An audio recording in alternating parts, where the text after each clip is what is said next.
My best friend supported my abortion and even went with me to the clinic, but the next morning my pill was gone, and when I confronted her, she completely lost it and posted my business online while calling me a baby killer. My 21F best friend Sarah, 20F, and I have been friends since she was a freshman and I was a sophomore at our college, about 2 years since I met her. We were assigned to be roommates and got along great and decided to room together for the next year, my junior year. We never had any problems before this and were inseparable. We are even in the same sorority and have the same major, nursing. A few weeks ago, I found out I was pregnant by my boyfriend Harold, 22M. We've been dating almost 2 years and he's a wonderful man. We both discussed what to do and decided that abortion was the best choice for both of us.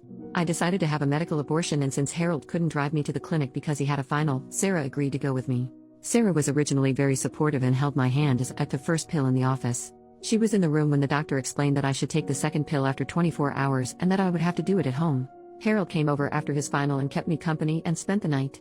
After a night of cramping and bleeding, I woke up yesterday morning to find that the second pill was missing from its pack. I put the pill on my nightstand so that I wouldn't lose it. The pack was still there, but the pill was missing. Sarah is the only one with access to my room. We have separate rooms but share everything else. I asked Harold if he had messed with the pill, and he said no. Why would he, if he doesn't want this child any more than I do? So that left Sarah as a suspect, so I waited until she woke up to ask her about it. That's when she flipped the heck out. She started screaming at me how I was a baby unaliver and that she hopes I bleed out from the abortion.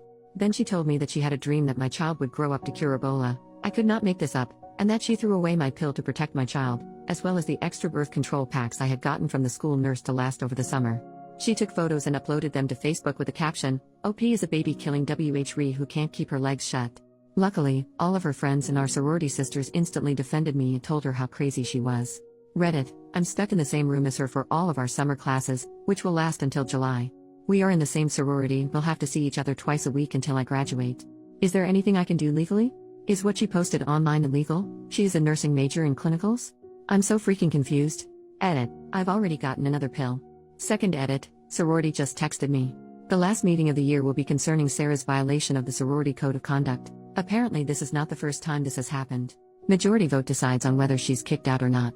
Update, 2 days later, I will try to make this as clear as possible, even though I'm typing it during a work break. Immediately after I posted on Reddit, a lot of you had the same advice to report her to the nursing board, residence life, the nursing department at our college, to the police, to the sorority, and to her parents.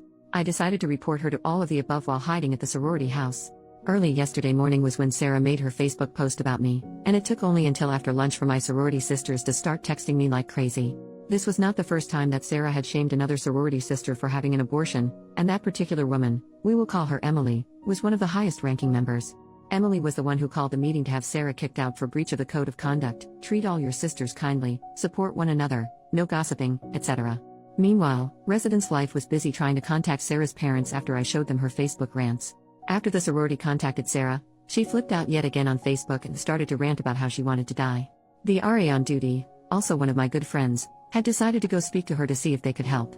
At this point, it was clear to everyone that Sarah was not right in the head, because she was screaming at her through the door crack. Sarah refused to answer the door, so the RA decided to escalate it higher and no one saw Sarah until the sorority meeting.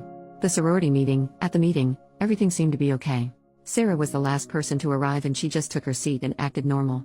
It was eerie to see her gush over everyone only hours after she pulled her stunt. Only about half of the sorority was present, but the president decided to proceed regardless. It only took 2 minutes for us to vote unanimously to kick her out. Emily sat next to me the whole time. To put it mildly, Sarah did not take this well.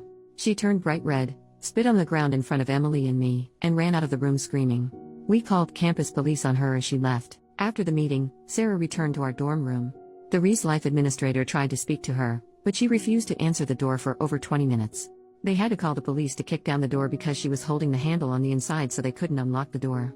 The police showed up, kicked down the door, and found the dorm destroyed. All the furniture had been smashed, or scratched if it was too heavy, the carpets were covered in food from the refrigerator, and she had painted random swear words on the wall in what looks like blood, but she had no scratches on her, so who knows where the blood came from. They found photos of Harold covered in lipstick in her purse. This wasn't like a kiss mark from lipstick, but more like she used a lipstick to entirely cover Harold's face like a crayon. She resisted the police trying to peacefully convince her to accompany them to the hospital. Sarah was taken to the hospital and charged. I'm not sure what the exact charges were, but I am aware that it includes unlawful possession of prescription medication because they found my pills in her purse and they had my name on the labels. She is still in a hospital today undergoing a psych evaluation. The hospital, Sarah and I were both interns working for the hospital that operates the pregnancy clinic. I reported her to HR for theft, harassment, and privacy violations along with giving them screenshots from Facebook. As of this morning, Sarah did not turn up for work, so she was terminated for no call, no show. HR had me in their office for an hour this morning asking if I would like to press for a HIPAA investigation. It turns out that some of her Facebook rants had information that could only be obtained through patient records.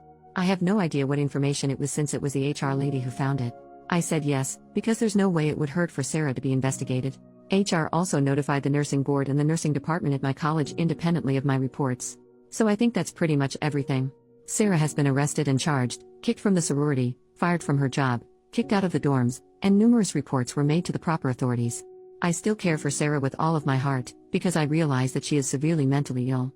I will always blame her for what she did to me, but I know that it wasn't the best friend that I knew for all those years. It was a different person who did that to me.